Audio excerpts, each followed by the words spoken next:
பால் திரிந்து தயிரா மாதிரி தயிரில் தண்ணி ஊற்றி மோரா மாத்திர மாதிரி அதிகமான சமஸ்கிருதம் கலந்து கன்னட மொழியும் தெலுங்கு மொழியும் மலையாள மொழியும் உருவானது வரலாறு. மலையாளிகளை ஏற்றுக்கொள்வாங்க.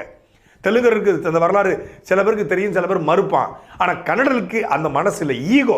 அந்த சீமானவர்கள் சொல்லியிருந்தாங்க, அந்த ஈகோ தான் கன்னடர்களுக்கு தமிழ் மொழியிலிருந்து பிறந்தது என்பதை ஏற்றுக்கொள்ள முடியாமல் நடிகர் கமலஹாசன் மீது கவனத்தை திருப்பி இந்த பிரச்சனையை தக்லை படத்தை நாங்கள் வெளியிட மாட்டோம், தடை செய்வோம். சரி, தக்லை படத்தை நீ வெளியிட மாட்ட, நீ தடை பண்ணிடுவ. அந்த படம் ஓட்டிகிட்டு வரும், ஒவ்வொரு வீட்லேயும் போய் நிற்பீங்களாடா? ஒவ்வொரு வீட்லேயும் போய் தக்லை இப்போ பார்க்காதீங்க அப்படின்னு போய் நிற்பீங்களா? அண்ணன் சீமான் சொல்லியிருக்காரு, தக்லை படத்தை கர்நாடகாவில் வெளியிடல, பெங்களூர்ல இல்லைன்னா ஓசூரில் வந்து பார்த்துட்டு போகிறான். படம் நல்லா இருந்தால் எந்த ஊர்லேயும் போய் பார்ப்பான், பஸ் ஏறி போய். சரி, இன்னைக்கு தக்லை படலை, நாளைக்கு காந்தாரா 2 வருமே, தமிழ்நாட்டில் ஓடிடுமா காந்தாரா 2?